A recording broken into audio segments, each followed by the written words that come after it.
Is your commercial photography sales method obsolete? Don't take your next client call until you learn the non-pushy strategy you need to start closing deals today. Welcome to Commercial Photographer, your guide to marketing, creativity, and growth. This is a podcast that helps commercial, brand, and headshot photographers navigate the competitive world of commercial photography with actionable strategies to grow your business. Well, hello, listeners. I hope you're all well. And Sam, how are you? Really good, thank you, Marcus. Yes, very good, and looking forward to the show.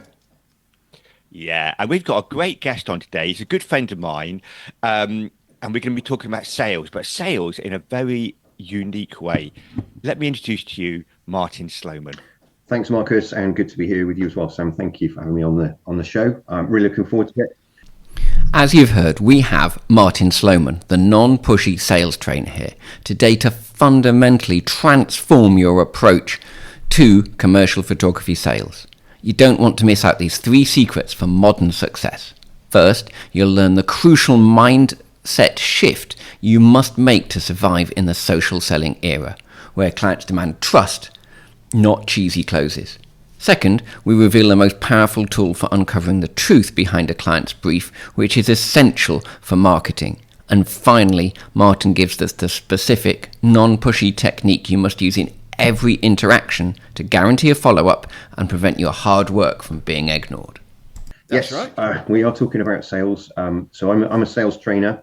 That's how Marcus and I know each other. We've bumped into each other in sort of networking events and also other events. And he's seen me speak. So my nickname is that I'm the non-pushy sales trainer. So what Marcus was hinting at there when he says sales from a unique perspective is that all of the training messages that I help salespeople and sales teams with and business people and individuals is really about non-pushy selling. So it's about approaching it from the perspective of helping. And it's the opposite of the 1980s cheesy hard closing that everyone hates, and rightly so. Yes. And sales does have a bit of a bad reputation because of that kind of stigma. But I think those people are now starting to retire, so maybe there is some. Yeah, absolutely. And I think also people these days are so much more aware. Social selling's come out. And so people have got so much more information at their fingertips. They can research, they can look into things themselves. They know they've got a choice. And so they don't have to take a salesperson's word for it anymore. They can look around. And of course, whenever we part with any of our hard-earned cash, we tend to look at reviews and things like that to sort of double check. So it's the days of just trusting a salesperson's word, I think are gone. That we, as a salesperson or as someone who's selling their services, you have to earn that trust, and you have to kind of establish your credibility in order to do that. And I find a lot of business owners have this duality where they don't like to be sold to and they don't like to part with their cash, but they love to sell because then you're getting the money, and there's that kind of there's that duality, isn't it, from both sides? That's right. Martyn, just if I can just ask, you mentioned social selling there. What is that? What does that mean?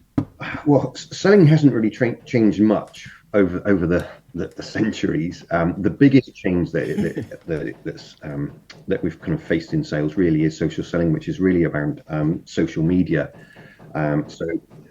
Depending on your market and your profession, you might hang out on particular social platforms. It could be Instagram, it could be Facebook, it could be LinkedIn, could be any platform, and that's where people sort of choose to get their information. That's where people kind of tend to hang out. They socialize. They tend to kind of interact with each other. And so, if your prospects, if your customer base is on a particular platform, it really makes sense to be on that platform and to share content there and to interact with them and communicate with them that way. So, for instance, someone like myself, my main platform really would be LinkedIn. That's where my kind of target market are, and so it makes a lot of sense for me to use that platform to communicate. So as a bare minimum, I would be looking at it on a daily basis just to make sure that I'm looking at messages and not missing anything in terms of opportunities. So you're then really stretching into the whole marketing sphere. Then you're not saying, "Oh, the marketers are doing this. I'm No. then coming along and I'm kind of making the clothes." I effectively go, and it's all just one, blending it into one and going, "This is all one." Yeah, absolutely. And it's, I guess, what the social platforms have allowed us to do is it's allowed us to kind of share what we do without it being shouty. So we can share some content.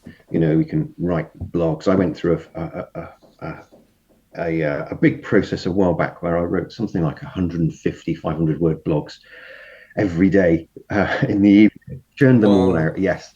And before you know it, you've got probably 13 chapters worth of stuff that's sat there in terms of 10,000 words. And similarly with short sales tip videos, I think I did over 200 2 to 3 minute short sales tip videos, which I put out every single day at lunchtime, 1 o'clock. Called it one thing at one, and it was just a helpful sales tip.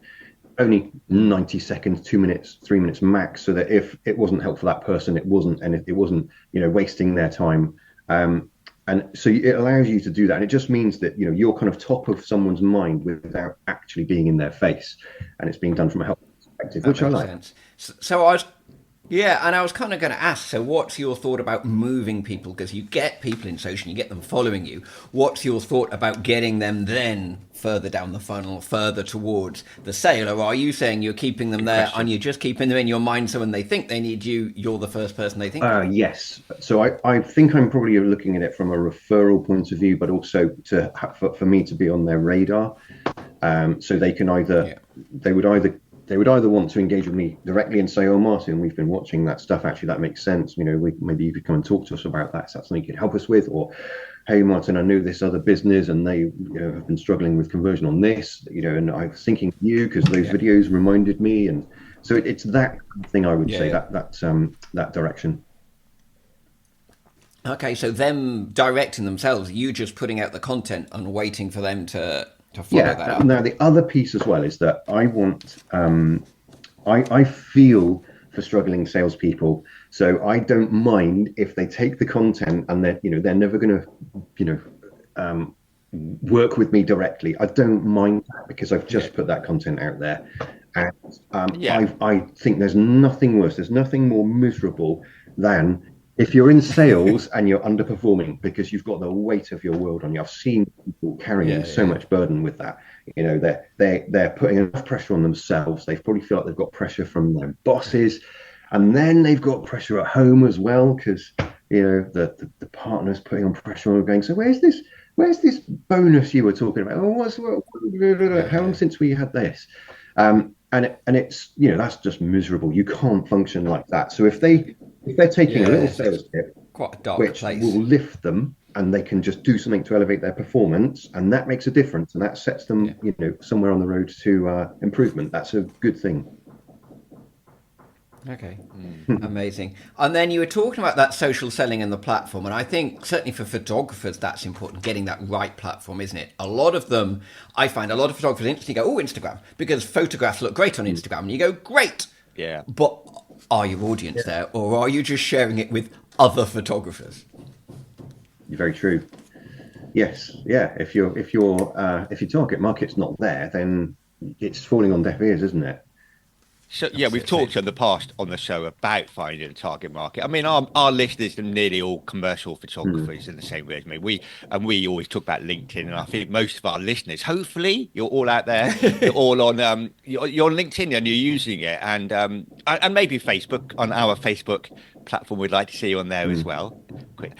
And so Martyn, are you just saying kind of the amount of content you talk in there was pretty big? So are you talking that's the key, being there, not just I managed a couple of posts a week and I'm a bit not managed, but really going, right, I'm going for this, I'm going to put it out every day, I'm going to be there, I'm going to put the effort in, and that's the way to go. Well, I've had a mixed experience there. So one of the I guess one of the reasons why I get hired is because I've made tons of mistakes. So I've made all kinds of mistakes in sales, and so I know how to do the opposite. So with regards to this social selling thing, I've wrestled with it. I've had a love-hate relationship with LinkedIn. I've paid for a LinkedIn coach. Right. The LinkedIn coach helped me to get my profile to look decent and to kind of talk to the audience, which is great because you've got one of three types of profiles on LinkedIn. You've got the token profile, which is just nothing. Like, I've been told to have a LinkedIn account. You've then got the CV, which is where everyone lists all their experience, which is a common thing, which is great if you're looking for a job, but not otherwise. But ideally, what you want is your LinkedIn profile to talk directly to your customer or to your target market. So that was good because that helped me to do that. But beyond that, the biggest penny drop for me was when I came across Daniel Disney's content on LinkedIn, who is just phenomenal. So for me, he's the only person who for me joins up that gap between having a LinkedIn profile and then actually making it into some kind of effective sales machine for you. So he's really, really worth checking out. Your audience are really, you would do really well just to follow him. It is a plug for him, but I think the guy's great, so I honestly don't mind. He's great. Yes, I've got. We'll put links in the show notes for that. Yeah, I've got his book. He's got several books out, and it's a little bit confusing about which book to go for. Which one would you recommend, Martyn? Which one do you think? There's probably two. I would say the ultimate LinkedIn sales guide, and then also the ultimate guide to LinkedIn messaging. And the reason that I recommend the two is that one will help you to build your profile effectively, and he'll have a recipe you can follow. So it's something you can do. It's not a huge mental effort. Yes, of course it is to try and get the words out. However, there's a recipe to follow, which is great. The second book is the messaging book, and the great thing about that is there's 50 templates in there. They're short form templates, so the opposite of the kind of LinkedIn copy and paste long form messages that everyone hates and wants to delete and immediately disconnect from someone. So he's refined those, and you can just lift them. You can just then adapt in your own words, and it's quick. So you can do it amongst all the other millions of tasks that you're balancing in your business. So those are my two best bits of advice on that, I would say. Excellent. Yeah, amazing. That's a good one.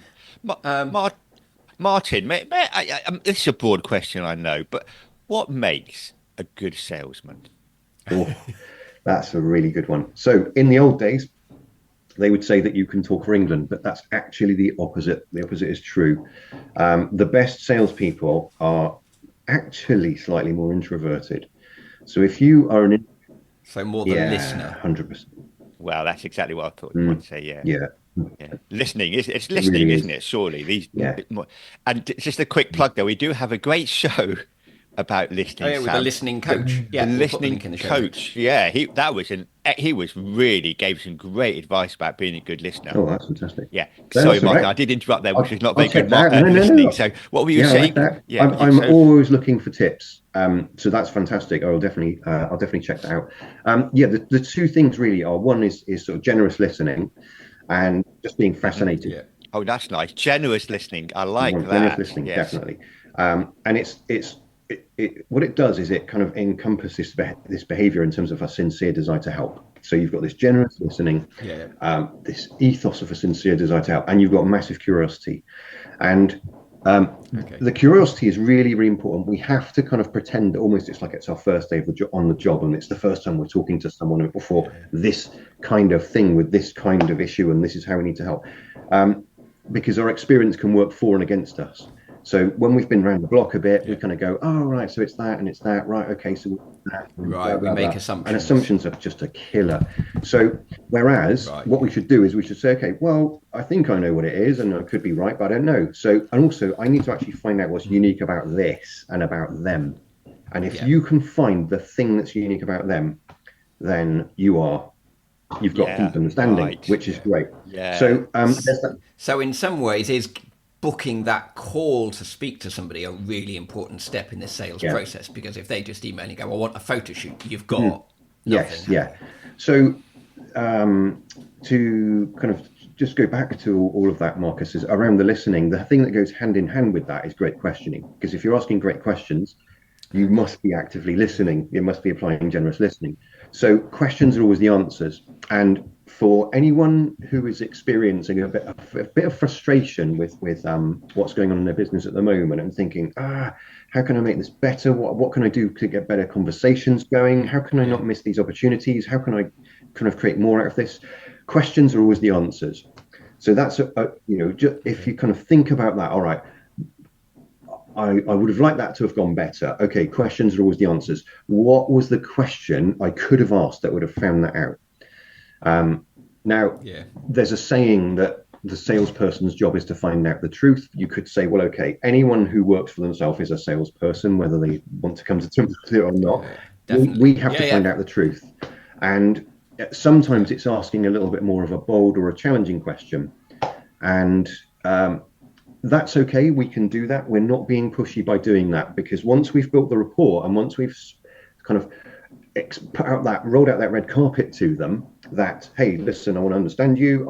I don't know if I can actually help you. I might not be the best person, but let me see. If you've got that sort of behavior, they'll trust you more quickly, and they won't take offense if you ask more of a bit of a bolder question later on. So that makes sense. Yeah. So I don't know if you can think of an example in photography, Marcus, but for example, people come to me, and a lot of people come to me and saying, I want some SEO. And then when I actually speak to them, for some of the people it's yes, but for actually most of the people, my answer is, no, you don't. That's the last thing you need. But it only comes from talking to them rather than me going, oh, let me get my SEO packages out. Right. And do you get a similar thing, Marcus, where someone will turn up and go, I want a headshot, and you actually go, no, you really need some branding, a headshot's not right for you, or that type of thing? Well, what I was thinking there, Sam, when Martyn was talking, was that photographers by nature, from what you're saying, they're very good at questioning. That's just what we do. We question what's around us. We're pointing our camera and we're asking, what is this all about? And at the same time, myself being a portrait photographer, I spend a lot of time listening. I've got just to find out what people are about and what they want. So maybe photographers are natural salespeople. And if we're generalising, they often are a little bit introverted as well, aren't they? That hiding behind the camera, and what you're saying, Martyn, is actually, in this case, that's a positive asset. I think it is. Yeah. It's interesting what you're talking about there. I think is like you're describing the brief there. So for Sam, it's around the SEO, or for Marcus, they're saying, hey, I need a headshot. And the most important thing really always is to clarify the brief. You've got to start from the same starting point. So you just go, absolutely, I certainly would like to see if I can give you some information on that. Let's see where this goes. Just out of curiosity, what is it that you actually need the headshot for? What is it you're trying to achieve? And that can then, by going behind it, we can then uncover what their actual goal is. And it may well be that, okay, the right course of action is to do this, whatever they've decided. Or it could be, okay, that's interesting. So, in my experience, I've seen this happen. And so in that case, one of the things you could consider is would be to do this. I can still give you the information on the headshot or on the SEO. Yeah. However, it might be worth bearing this in mind. And I think that's the other piece as well of the kind of modern day salesperson, or the modern day approach to sales, is that you're trying to do it as an advisor. So you're not doing it from the thing of, okay, what can I close here? It's, okay, why does this person want this? Why are they asking for that? Is that the best thing? And have I got some other knowledge that might be helpful for them to at least consider? I can't tell them what to do. It's their choice ultimately, but would it be wrong of me to just go down that route purely because that's what's going to create an invoice? Yeah. And then, but further down the line, so I'm thinking you're saying this is kind of the non-pushy approach, but eventually you've had these conversations, you've worked out what you think is really right for them, you've offered it to them, but then they're just not getting back to you. Presumably at then stage you do need to, because if you just leave it, they will just leave it, and it could be right for them, and they could be your customer, and just leaving it's not right at that point. So what's your thoughts at that point? So there are three things that spin around all of this. the great thing is it's three things, so it's easy to remember, and it actually falls into the banner of the biggest mistakes that sort of salespeople make, and you could say the biggest mistakes that business people make when they're trying to generate business.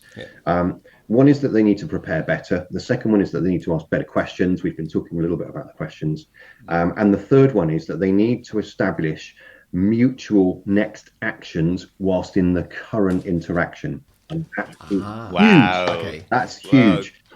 Okay. Mic drop So So moment. you don't just say, I'm going to send you a quote. You also discuss what they're going to do and next. that's the important bit.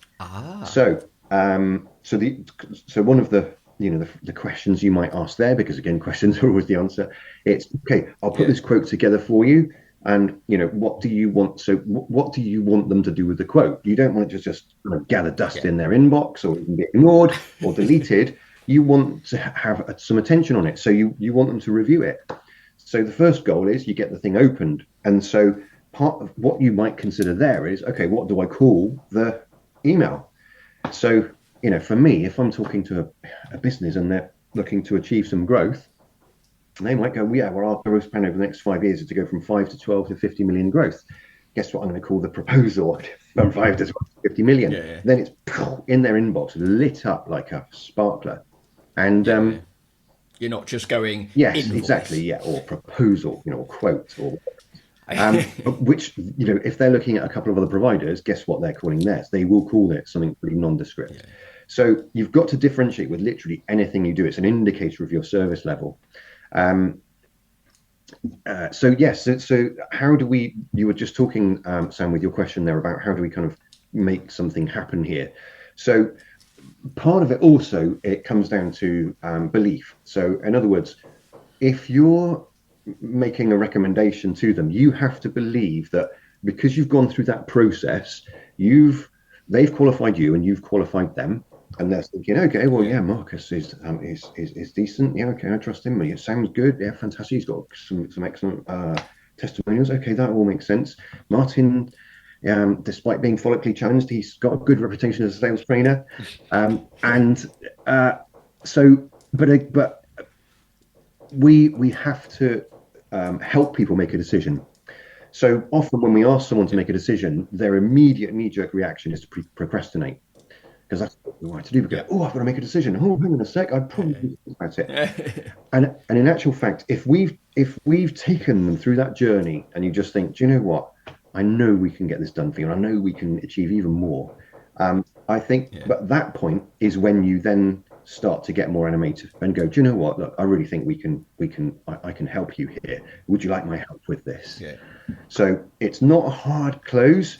It's you refer back to the initial goal that they had. You said this, you wanted to do these things. Looking at by putting these things in place, I'm convinced we can do that for you. So would you like my help with that? So that's the kind of ultimate way to get a nice, to help someone to. So you're kind of following them up, going, look, we can achieve this with you. Should we make a move on this? And going back to the quote piece there, the whole piece around having agreeing mutual next actions whilst in the current moment. You need to make sure that there's something for them to do as well as you. So you'll say, okay, I'll put this together for you. Right. In order for me to help you, for me to do that, could you help me with that, please? Could you get me this? So you want to sometimes even just create something that they have to do. Yeah, just making them do. Yeah, just so there's something there, and they're thinking. So if they'll commit to it, they'll go, oh right, okay, I can do that. In which case, then there's some skin in the game there. There's they're committed in some way, and just say, okay, that's great, thank you, I appreciate that, and I'll be able to put that together for you. When will you be able to review it? Great. When should we next speak? So that's our next question. So, and that will tell you everything, because if they go, oh well, yes, I'm keen to kind of get this going, blah blah blah blah, then there's positive signals, and so you can line up a time and a date, and it's not pushy to say, okay, have you got your calendar there? Should we just drop that in? Because we're all so busy. If I don't do it now, I know I'm going to forget. So pop that in the calendar, and then we go, off we go. Or if they go, if you say, when should we next speak? Oh, right. I don't know. Can you leave it with me a couple of weeks because blah, blah. then you think, okay, well, perhaps the buy-in isn't quite there, and it's okay to question that and just say, oh, absolutely, I of course, I don't want to pester you. I'll follow up when you want me to, but just out of curiosity, that's a little bit of time away. Do you mind, is this something that you definitely want to do, or is this something perhaps you might have some concerns about that I could answer, or let me know. I think it's good to sort of invite that, so that you can deal with that if they have got a concern or two. That's brilliant. I think, Martyn, you've really you've got some great ideas for our listeners, and I'm just looking forward now to start sell. Let's just to recap. Then I think we've talked about mainly three things here. I think the first one is to come from a place of abundance. Secondly, to listen. We talked about that. And thirdly, that last thing you've been talking about is to make sure that you close the deal, not in a salesy way, but by see if you can help them, or to try and make sure that they've got an action to do as well. Exactly. Yeah. And I just had a quick question. I mean, what are your thoughts on? I mean, there's a lot of traditional approach of really putting pressure on people for time and stuff. What are your thoughts about just little things like that? Going, and here's what we can do for actually. I've got a bit of free time, so if if you book this in before the end of the week, I'll just throw that in as well for you. That type if it's of genuine, thing. Why not? Yeah, if it's a genuine piece. So it's that trying to make it a genuine offer rather than just an extra push, and you're not. Yeah, rather than it being scarcity thing, fear of missing out. Then it feels more like a bit of a ploy. But if you just, if you can back that up in with some sort of genuine story and just say, look, between this time and that time, I'm not going to get anything booked then, so I'll happily do that for you. That's a genuine offer, I think. Brilliant. Cool. We have learnt huge amounts here. There is, I think, I'm imagining this being on tape, going backwards and forwards, and people wearing out the tape looking at those stuff. That doesn't happen. But I think people will be doing that on a few bits here. Really, there's some real nuggets in there that, is really going to help people with their business. Thanks so much, Martyn. You're very welcome. I've really enjoyed it. Thank you. That was a brilliant conversation with Martyn. He's redefined the way we look at commercial photography sales. The first key takeaway for me was that mindset is the sale. We learned that if you approach the client from a place of genuine curiosity and a desire to help, you immediately earn their trust and simplify the entire process. Secondly, he stressed the value of questioning, the most crucial skill for finding the real truth behind the client's request, whether they ask for a headshot or a new marketing plan. And finally, the most practical nugget was the mutual next action. That specific technique for closing the conversation, not the sale, ensures that the client is equally invested in the follow-up process for your commercial photography business. And don't forget that you can get for free the Commercial Photographer Guide to Creativity and Marketing. After all, that's what this show is all about. To get your free download, all you need to do is go to our website at commercial-photographer-podcast.com/creativity. Let me do that one again. commercial-photographer-podcast.com/creativity. And from there, you can get your free guide from us to marketing and creativity. Martyn, thanks so much again. And Marcus, I'll see you next week. Thank you, Martyn, and see you next week, Sam. You're very welcome. It's a pleasure. Thank you. Thanks for listening to this week's episode. If you want to make sure you never miss a show, head to the website commercial-photographer-podcast.com and sign up to the newsletter. We'll be back next week with more practical advice to help you grow your business. See you next time.